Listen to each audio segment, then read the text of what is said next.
Join me as I tackle the biggest myths about reading in English and see if I can bust them all. And please like and subscribe. It's true. Unfortunately, many learners have very negative ideas about reading. Negative perceptions can be really discouraging and affect how we approach reading. These ideas are influenced in part by myths about reading that are often publicized by the media, policy, and even schools. These myths cause students to have self-limiting beliefs about their abilities. The good news is that these myths are entirely false, and students have the power to improve their reading skills regardless of where they are in their reading journey. So, let's dive into the top 5 myths about reading in English and explore what the research actually reveals. Myth number 1. English reading has no pattern.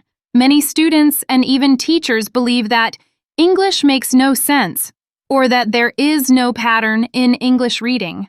This is not true. There is a reading pattern in English called phonics. About 50% of English words are regular or follow phonics patterns.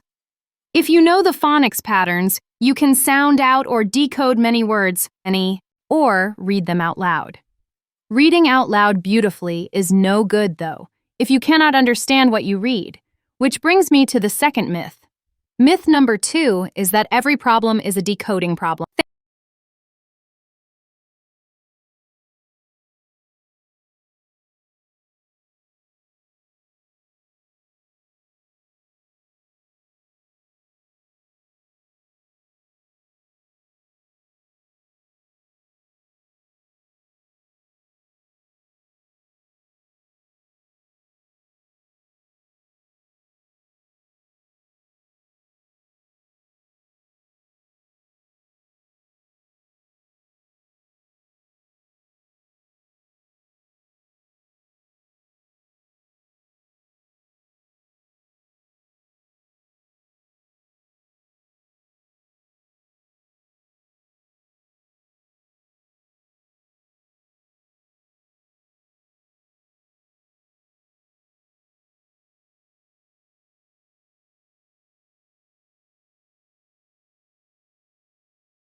Thanks to research suggesting phonics, or decoding, is an important part of reading, many schools and state policies have begun to focus on phonics, especially in the lower grades.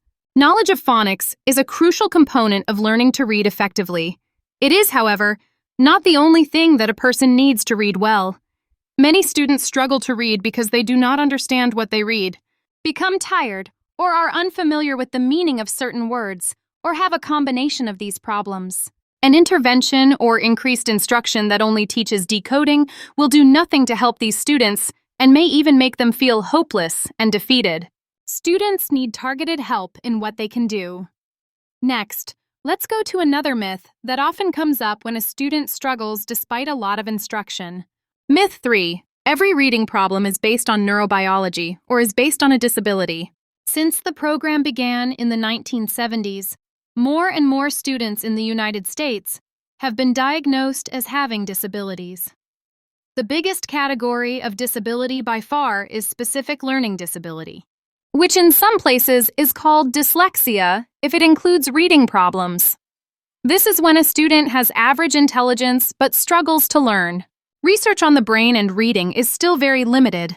It suggests that some students naturally have a harder time learning than others.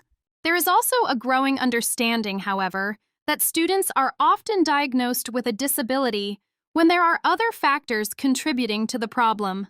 For example, students may have had limited exposure to language in early childhood or not had good instruction in reading. Whatever the cause, between 95–97% of everyone can learn to read well with the right help. which leads me to the next myth. Myth 4. If you cannot read well by the end of the 3rd grade or age 8, you will never read well. This myth dominates educational policy.